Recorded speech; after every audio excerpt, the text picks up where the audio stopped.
Hi, everyone. I'm Daniel Roth, product manager on the ASP.NET Core team.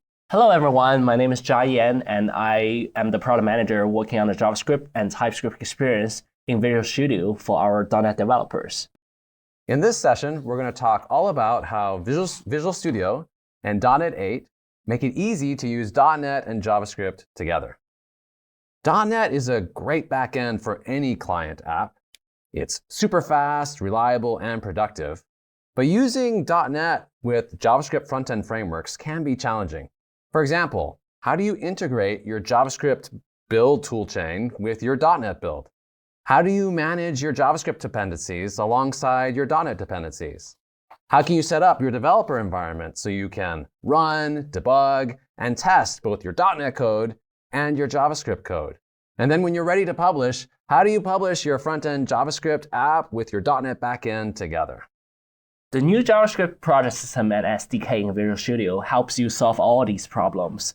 It integrates existing JavaScript build systems like Webpack, Parcel, Rollup, ESBuild, etc. with MSBuild so that you can easily develop your JavaScript code alongside with your .NET code.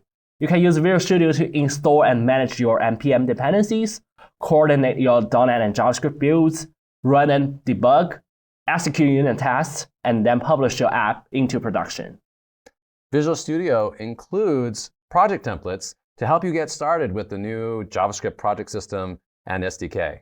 There are included templates for Angular, React, and Vue, and you can, of course, set up a template to use your front-end JavaScript framework of choice. When you use the templates, they will use the front-end framework CLI that's currently installed on your machine, so you're always up to date with the latest. Jayan, do you want to show us how to get started with the new JavaScript templates in Visual Studio? Yes, Dan, I'll be more than happy to. So I'm now in Visual Studio 2022, and let's go to File, New Project. And let's search JavaScript and Web. So here you see like the standalone JavaScript React, our blank JavaScript project, and also React and ASP.NET Core. Same thing with Vue. Awesome. So we got React, we got Vue. What about Angular? Can I do Angular as well? Yes. So since Angular only comes with TypeScript, let's change JavaScript to TypeScript. And then you have like standalone TypeScript and together with the Angular and ASP.NET Core, which is the combined templates that So you have- together with ASP.NET. So you have JavaScript and TypeScript variants of all the templates. Yes, I do. That's nice. So since the React is the most popular framework that's used in Visual Studio and also in JavaScript world, let's go ahead and create a React TypeScript template here.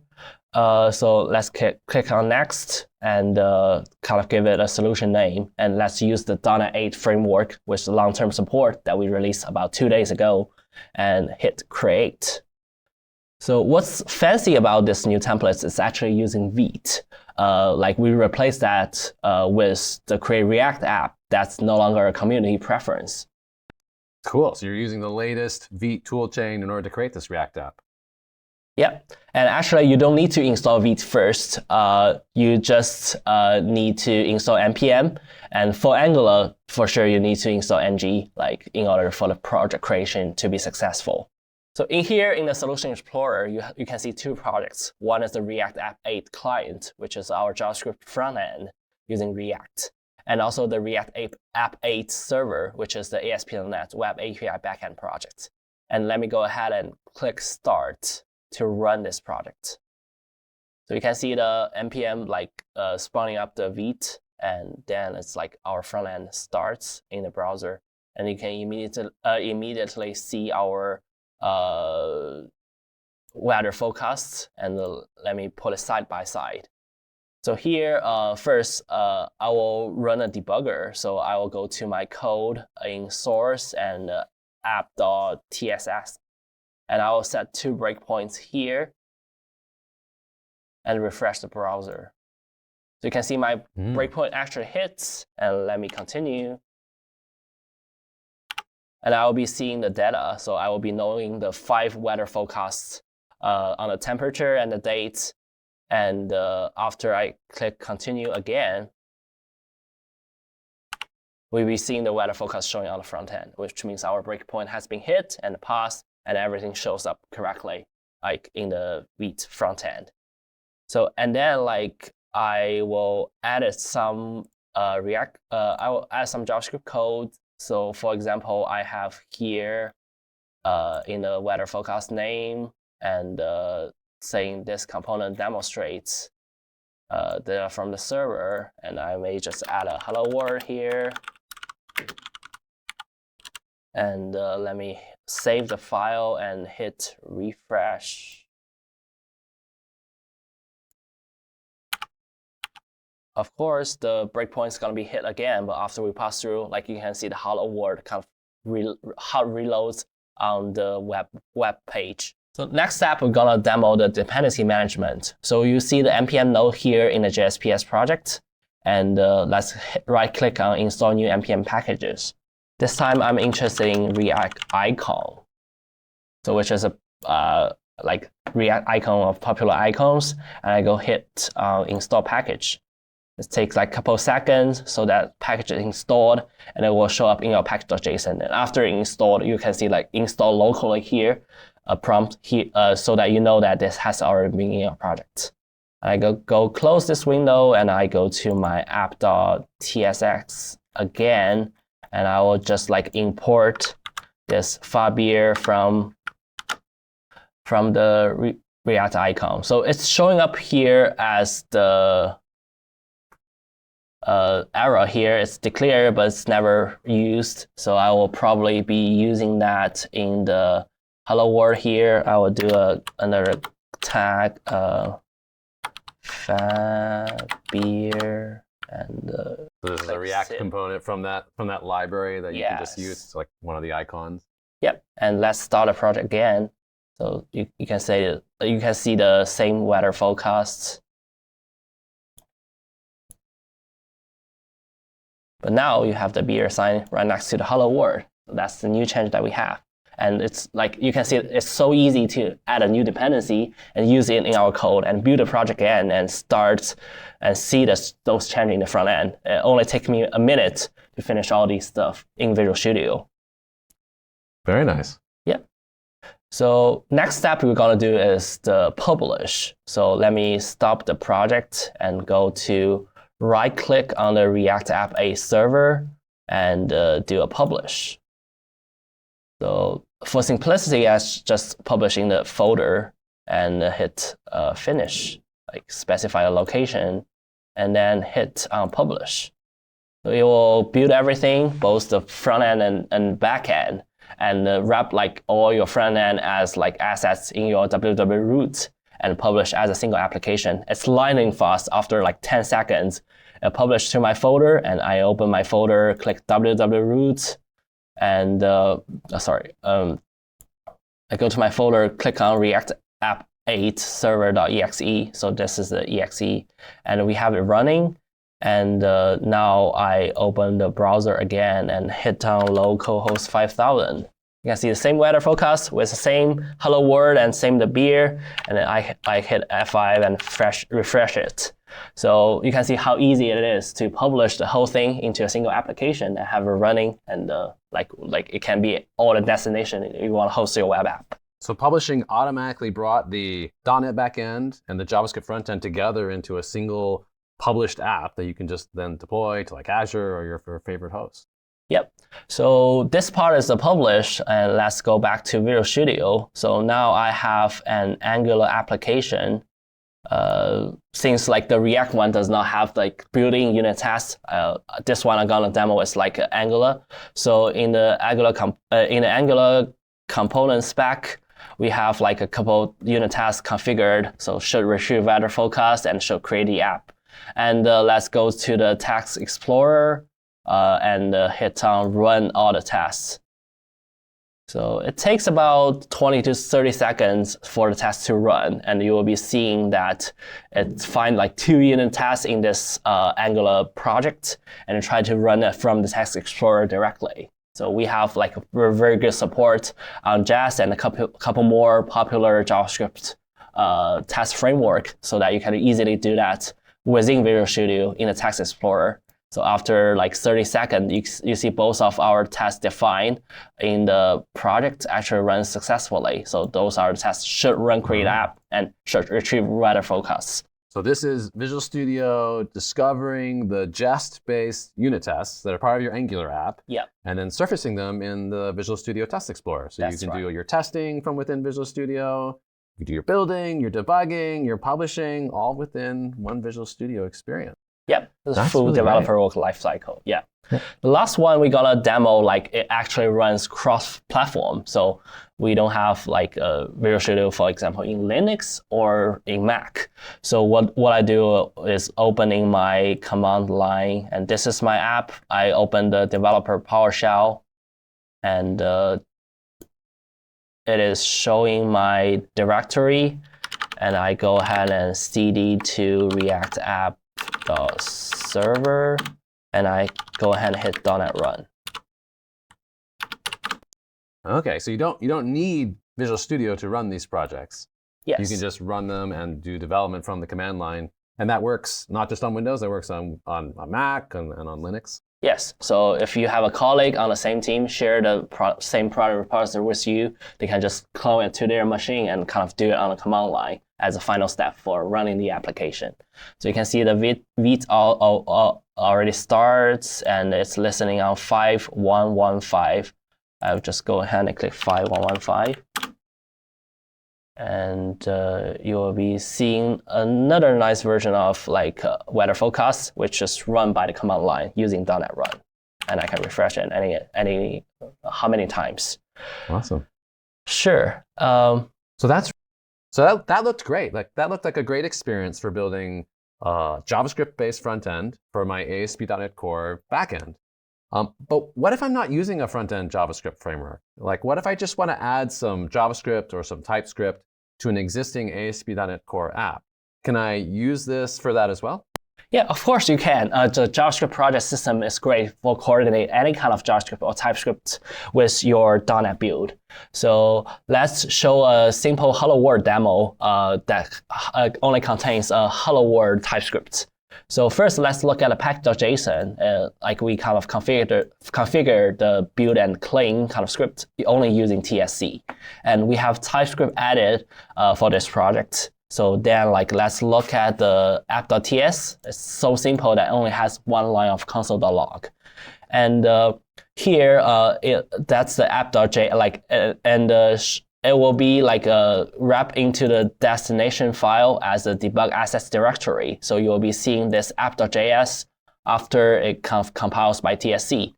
And here in the layout.cshtml in line 45, we do add this app.js as a static web assets from the ASP.NET project. But notice that the app.js is not in the ASP.NET project itself. It's actually in the JavaScript project. Ah, so that's cool. So MS Build is building your ESProj, your JavaScript-based project, which then calls into that build script in your package.json file, which then runs TSC. And then that produces that dist folder output, which is then being picked up by the ASP.NET Core project automatically. Okay, that looks really nice. That's a really easy way to set up TypeScript for an ASP.NET Core project using the JavaScript project system. Yep. Notice that the debug assets directory and publish assets directory of the MS build property actually controls this. Now let's just run the project and see what's going on here. So it has built the assets project, and then it starts the web application of ASP.NET.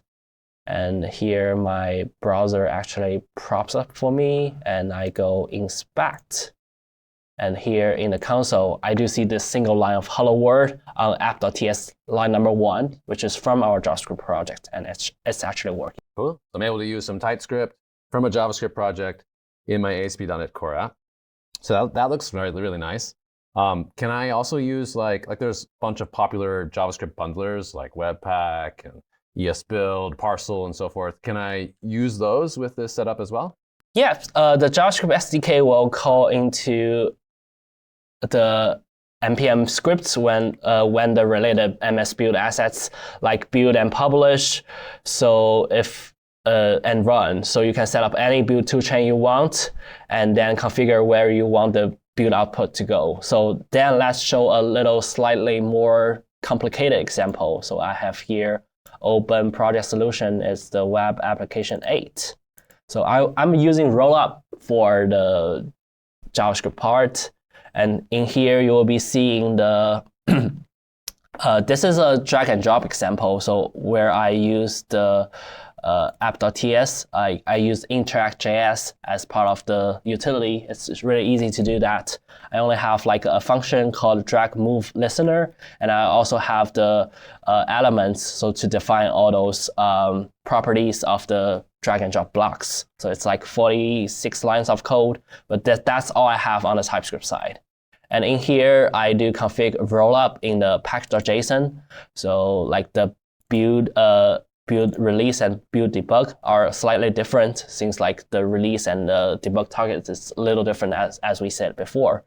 And here, like in the JavaScript project, we did set up like the debug assets directory, publish assets directory, and that's all those two things that matters for the ASP.NET project to know that where to look for the build and for the debug build and also the production build. So debug asset directory, that will be used like during development, like when I'm running in Visual Studio. Whereas publish asset directory, that's where it will pick up the files for publishing, like when you're actually going to publish the app into production. Yeah, and there's one last build command like configuration. So like it depend on whether you are in production or development, the build is gonna be slightly different from the build configuration. And also similar story, we only have one lines of code on the like index.css HTML. So also like we include the script as app.js, pretty similar to our Hello World example. And let me hit F5 and run this project.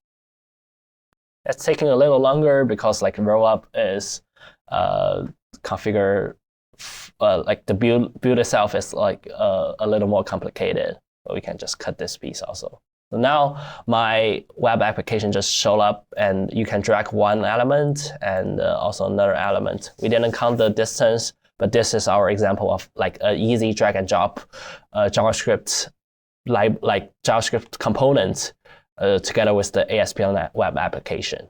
And here's the drag and drop sample. That looked great. I have another example of using JavaScript from an ASP.NET Core app that one of the engineers on the ASP.NET team has been working on. If we go to my machine, we can see this is an MVC application. It's using Razor Pages. And it's also got a JavaScript project. And in this project, if we look at what dependencies it has installed, it's using a popular client-side validation library called Zod. And the developer has written a bunch of validation rules using the Zod library as a sort of replacement for the existing client-side validation library that we ship with ASP.NET Core. We have one based on jQuery validation called jQuery unobtrusive validation. And it's been around for a while. It's tried and true. But you might want to use a newer library like Zod. So this developer has been experimenting with doing that. So he installed the dependencies in this project. He's added some client-side validation rules and logic. And then we're using this in an existing MVC application. So over here on the index page, we've got a form, and it's using all the normal tag helpers to set up validation for these form elements. And then down at the bottom, it's picking up the build output from that JavaScript library, this index.js file, to set up client-side validation. Let's go ahead and run this. There we go. So there's our big form with all sorts of different kinds of fields. If I try to type something random in this email form and it doesn't look like an email address, I'm getting client-side validation popping up. If I try to submit the form without any data at all the validation rules are firing. So instead of using jQuery unobtrusive validation, this is using Zod, and it's all set up using that new JavaScript project system. What's interesting is that this is using another bundler. If we go back to the package.json file, instead of using rollup, in this case, he actually decided to use parcel. So it's setting up parcel instead of the rollup build chain. You can use whatever build chain you'd like. So that's an example of how you can use a JavaScript project with an MVC application. Yep, that sounds very cool. I heard that you are also the PM for Blazor. So what about the Blazor with JavaScript? How does that work? I do like Blazor. Now, normally with Blazor, you write C# instead of JavaScript, but there are times when you also want to write some JavaScript too. And so I have an example of using some JavaScript with a Blazor project here as well. Let's go to this one. So this is a Blazor web app from .NET 8, and it has a companion JavaScript project. And what this is doing is, there are a lot of React components out there that just exist and are already implemented. And maybe you'd just like to use one in your Blazor app without having to re-implement it as a Blazor component. React supports using their components as custom elements. So in this JavaScript project, what we've done is in package.json, we've set up React, and then we have a React component in the source folder. So there's a very simple little React component, it's just saying hello from React, rendering as an H1, but it's also being registered as a custom element. The custom element here is called my-react component. So that's being set up as a custom element in JavaScript that we should then just be able to use within our Blazor application. So up in the Blazor app, if we look at home.razor, you can see there's this custom HTML element tag, my-react component, that's coming from our JavaScript project. Now, the way this is getting picked up is kind of cool. Blazor has this feature called JavaScript initializers, where you can build JavaScript modules that just automatically get loaded by Blazor when they follow a particular convention. If we look in the dist folder for our JavaScript project, you can see we're using that project name convention for the module. So Blazor will actually just load these modules for you automatically and pick up our React component. So if we go ahead and run this, so there's our Blazor web app, and then on the home page, we are now rendering a React component from JavaScript that we built from our JavaScript project. The other thing you often do with Blazor is you often want to leverage a JavaScript library through JavaScript interop. Like maybe you want from your .NET code to call into JavaScript, and then maybe have your JavaScript code call back into .NET. You can do that with Blazor as well. And there are a variety of JavaScript interop libraries that the community has built that basically are .NET libraries that wrap JavaScript code for you so you can call into JavaScript basically as if it's C#. And we have templates for doing that, but with the new JavaScript project templates, it's even easier to set up. Let me show you what I mean. Okay, so let's switch over to this other project. So here I have another Blazor web application, and I've currently set it up with a project reference to this Razor class library. And this is how you would set up JavaScript interop today. It's got this example.js interop file. Let's take a look at that. And here, this is some C# code that's using a pattern that we have in Blazor for loading a JavaScript module so that it can then be called into from C#. Like this prompt method will then invoke the show prompt method inside a JavaScript file. Now, the Razor class library template that we ship in the box today just puts that example.js interop.js file right there in the Razor class library. And then it's used as a static web asset that can be loaded from your Blazor web app. But with the new JavaScript project system, we can do better. So for example, up here, up top, I have a bunch of different variants of the Razor class library template. This first one is using esbuild. So we have our Razor class library up above, and it's again got that example.js interop class doing pretty much the same thing, except the JavaScript file is not coming from the www root folder. It's coming from our reference JavaScript project. Here we have a little bit of TypeScript that we are building, and in this case, this one's using esbuild to do that build. So this will generate the example.js interop.js file. And then you can reference that from your Razor class library by loading it in as a JavaScript module. And we've got a couple of examples here, not just for esproj, but just using no bundler, like using TSC, using parcel, using rollup, using rspack, like any JavaScript bundler that you want to use. So I've set all of these up in the Blazor web app so we can call into all of them. Okay, so here's the app running. Now the top button, that's going to call into the JavaScript interop using our default Razor class library. It brings up a little JavaScript prompt, and we can type a color here, and click OK, and it shows the text down below. So we're successfully called into our JavaScript code, got some data back. But then we have buttons that are also using the bundled versions of the JavaScript using all those different bundlers, like esbuild, that works. Purple, don't really matter what we type here. Parcel, all of these function as expected. So you can use any bundler you want, and you can pair it with a Razor class library so that you can now take that library and and package it as a NuGet package. It will capture all of its JavaScript assets inside that NuGet package, and you can share it with the world. So that's how you can build .NET libraries that use JavaScript using the new JavaScript project system and SDK.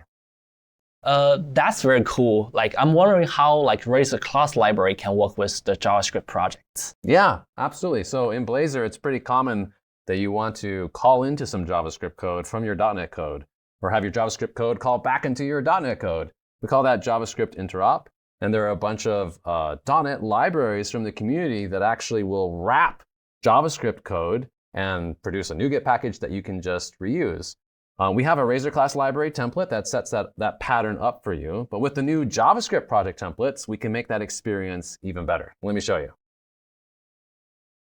So here I have a project that's a Blazor web app, and it's using right now the default Razor class library to do some JavaScript interop. So here in the Razor class library, we have this class that's using the Blazor pattern for importing a JavaScript module that you can then call into using .NET and C#. So down here we have this prompt method that will invoke the show prompt function from the JavaScript code, and that's coming from this example.js interop file that's included in the Razor class library. So it just calls into this method. So that's nice, and that works. But what if I want to use a JavaScript bundler, or I want to write this code in TypeScript? How do I integrate that experience into building my Razor class library? Well, you can do that too. Up above, I have a bunch of examples of using a Razor class library with a variety of JavaScript bundlers. For example, this top one is a Razor class library, has the same example.js interop code, importing the example.js interop.js file. But notice it's not there in the www root folder. Where is it coming from? Well, it's coming from the referenced JavaScript project.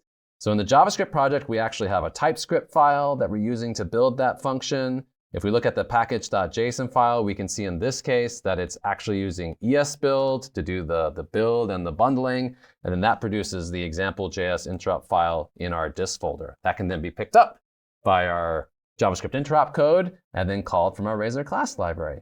And here you can see we've got examples for doing that with all sorts of bundlers, using no bundler, like just using TSC, like Jayan showed earlier, using Parcel, using Rollup, RSPack, and Vite. So if we run this app, here you can see that the app is set up to call into all those example JavaScript interop files. So at the top, we have the default Razor class library case, and it brings up the JavaScript prompt. We can type in a color here, and that gets rendered to the screen. But of course, we can use all the other variations as well. No bundler, that's working. esbuild, that's working. Each of these is using the JavaScript file that's built from the corresponding JavaScript project. So that's how you can use the new JavaScript project system to build .NET libraries that include JavaScript assets. And then you can package that library as a NuGet package and share it with the world. Yeah, cool. Thanks, Ken. It's great to see how you can use the JavaScript project system and SDK with all kinds of .NET projects. So be sure to check out the new JavaScript project system and SDK in Visual Studio that makes it easy to work with .NET and JavaScript together. You can get started building JavaScript front ends for your ASP.NET Core backend using the new project templates, and also use the new tooling to build and share the .NET libraries that use JavaScript. You can learn all about using .NET with JavaScript by going to the documentation resources at aka.ms/.net/js. And all the samples that we showed today, you can access at aka.ms/.net/js/samples. Thank you for watching, and be sure to download .NET 8, and we'll be happy to stick around and answer some questions. Yay! Oh my gosh. Hi, guys. Welcome in live. Hi, Maddie. Hey. Exact same room. Nice to see you guys. That was awesome. I had not had the chance to watch that yet. So plenty of questions, plenty of positive comments. So thank you, everybody. I'm going to pop them up on the screen. I'll read them out to you all, and then you can answer them however you see fit. So let's start. We'll go newest to less new. So let's try this. Does the React work for both WASM and Blazor server? I'll take this one since it's a Blazor related question. And the answer is yes. Like the way that sample worked is we were just taking a React component and using it as a standards-based HTML custom element in a Blazor app. So all that was happening client side. So that same code, that same JavaScript, that use of a React component as a custom element that works honestly wherever you have a web app. So yes, Blazor server and Blazor WebAssembly works just fine. Cool. And can you use the normal NPM package manager on the CLI to manage your dependencies, or do you have to use .NET stuff? Yes. The answer is yes. You can use the npm CLI, and you can use whatever CLI you want. So there's no restriction here. We hear users also using PNPM and Yarn, so they all work perfectly with what has been set up here. Yep. Cool. And another question about kind of mixing and matching your Blazor modes. Can you do fully client-side React, or was this fully client-side React, or does it also support server components? So the samples we showed were fully client-side, like the React code was being handled on the browser, and then on the back end you have .NET. With server components and React, you can run your React components like in a node-based hosting environment. We were just actually talking about that. You could use the ESProj system to run React code both on the server and the client. Like you have the full React dev server there available. But the templates that we provide with ASP.NET Core and the various front-end frameworks are really designed to be like one single app where the JavaScript's on the client and the .NET's on the server. So the templates aren't really set up with React server components, but conceptually you could do it. Cool. Sounds good to me. Well, thank you guys. I'm going to let you go. Appreciate it. Thanks for coming into the studio. And you all know how to catch up with Dan and Jayen if you need them. So bye. See ya.